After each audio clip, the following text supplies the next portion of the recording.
Aujourd'hui, il y a beaucoup de mises à jour intéressantes en provenance de la direction de Koursk. Ici, après avoir passé trop de temps à combattre aux côtés des troupes nord-coréennes, les Russes ont commencé à emprunter leur tactique dans une tentative désespérée de briser le siège de leurs alliés bloqués à Nikolsk.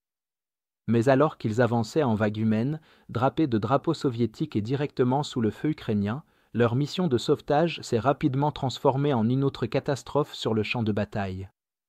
L'objectif des forces russes dans cette zone est d'atteindre le village de Nikolsk et de soulager les soldats nord-coréens coincés aux abords de la localité, laissés là après les assauts précédents.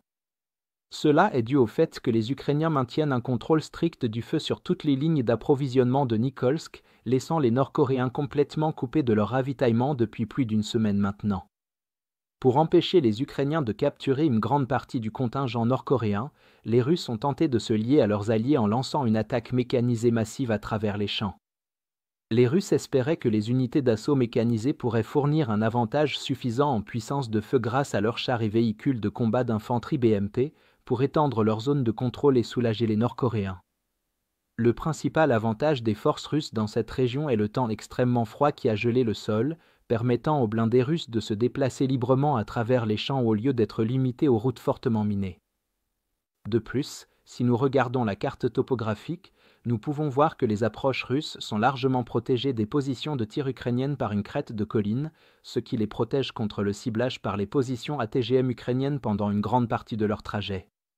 Cependant, les forces russes sont gravement désavantagées une fois qu'elles franchissent la crête, car elles sont directement exposées au feu ukrainien sur la crête de la colline à l'est, tirant sur le dessus des groupes d'assaut blindés. De plus, l'absence de lignes d'arbres dans cette dernière partie du trajet ne donne aucune couverture aux Russes pour la portion la plus dangereuse de leurs assauts. Malheureusement pour les Russes, les Ukrainiens ont décidé de rendre cette zone de tir déjà mortelle encore pire pour les blindés russes. Les Ukrainiens ont utilisé des techniques de minage à distance avec des drones et de l'artillerie pour disperser un grand nombre de mines terrestres à travers ces champs et, ce faisant, ont étendu le champ de mines des routes pour maintenant remplir tout le champ.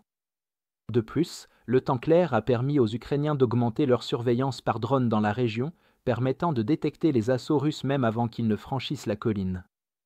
Des images de combats géolocalisés révèlent comment les forces russes ont lancé des assauts mécanisés en utilisant plusieurs transporteurs de troupes blindées BTR et des chars.